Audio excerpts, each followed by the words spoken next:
Hello all. Here I will be keeping alive cold cases that still need the public's help while painting. The combination may not make sense, but I promise it will if you stick around. Before we begin, a quick disclaimer, I am only one person, so if any of my research is incorrect or out of date, please feel free to comment below so that we all may be in the know, and I will be sure to pin the comment.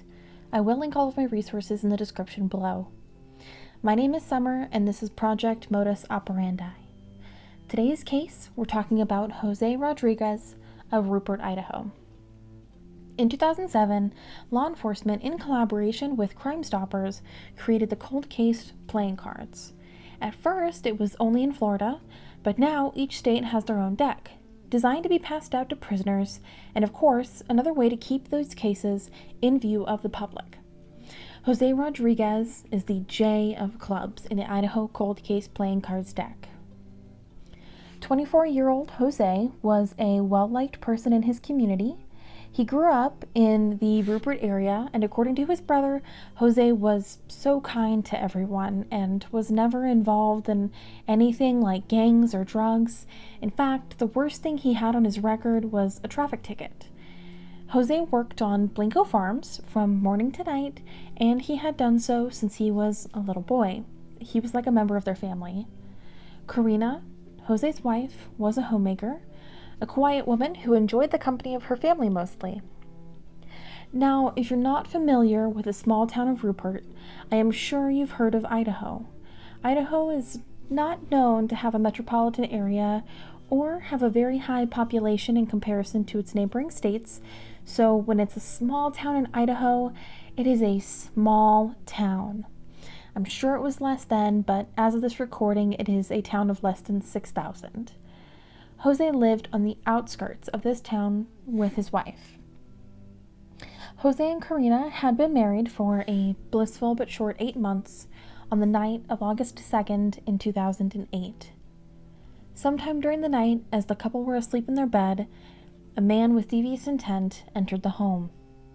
The object used is unknown, but the couple were bludgeoned by a blunt object that evening, possibly a baseball bat. At some point during the attack, Karina escaped, and in her fright, she ran to her neighbor's house. Now remember how I said that this was on the outskirts of a small town? Well, the nearest neighbor was nearly 100 yards away, a football field away. By the time Karina had made it to the neighbors and authorities were contacted and arrived on scene, the attacker was nowhere to be seen, and Jose had severe injuries. There was no sign of forced entry into the home, but there was a bloody scene. It was described as brutal, with blood all over the bathroom, hallway, and the bedroom. Later, in the hospital, Jose did succumb to his injuries and pass.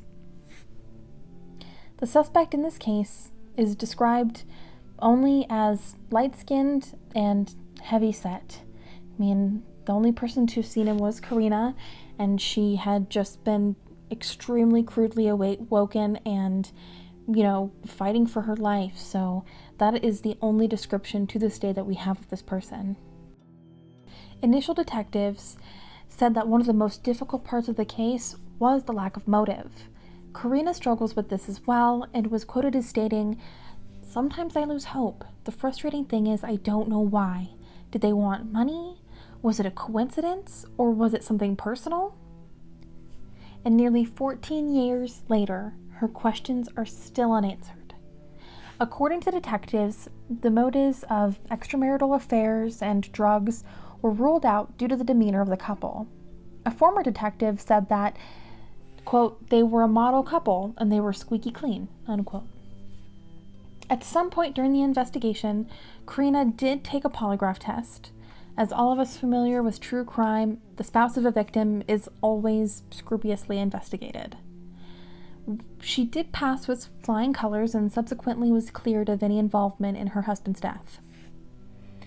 Minidoka County Detective Dustin Bourne states, "We ask the public to keep in mind that we never forget about a case, and don't ever hesitate to call us. Something that a person noticed that day, like seeing someone walk down the road, a vehicle parked in a strange spot, or even overhearing a conversation can all be clues. The information may seem insignificant, but could help solve the case.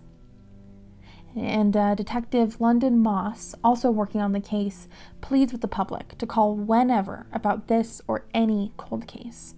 Quote, "The public is the police's bridge to information," unquote.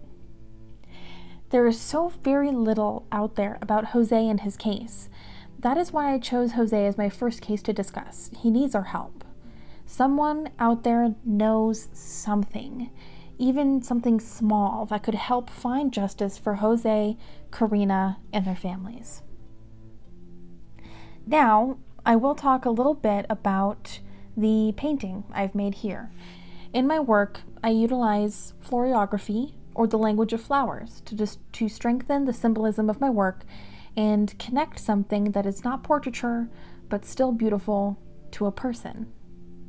Here, this foliage you see sits on the stump of an oak tree. The oak symbolizes strength. I believe for Karina, the family, and the detectives in Minidoka County to still be looking for answers takes a lot of strength. Mushrooms are a little touch of life from tragedy or growth from pain, which I think the whole community in Rupert had to go through after losing Jose. I included lilac for first love, as Karina and Jose were so very freshly married when the attack happened. In connection with that, the dogwood here means our love will overcome adversity. And the little sprig of rosemary there in the back is for remembrance. I will be offering this painting to Jose's family first and foremost. If they do not want it or cannot be contacted, I will be adding this to storage to add to a later project that supports the reason behind this whole project, modus operandi. If you know anything, or anyone you know may know anything about Jose's case or what happened that evening, please call 1-844-TIP 4040. I do want to take a moment to reiterate what Minidoka County Detective London Moss had stated, which was, the public is the police's bridge to information. There is outstanding evidence out there that suggests that the public's help is really the key to solving cold cases. It is why I've decided to do what I am going to be doing here with modus operandi. I will continue to be advocating for these cases and the connection. Please see my description below for resources, as well as any kind of contact that you may be able to make to help support these or any cold case. I know this project is still new, but please like and subscribe so that we can get Jose's story out there and to stay updated on the cases that need our help. We may feel like only a small pebble, but many pebbles make an avalanche, and together we can help to find justice for those without a voice. In the meantime, stay alert, stay aware, stay weird, and stay safe.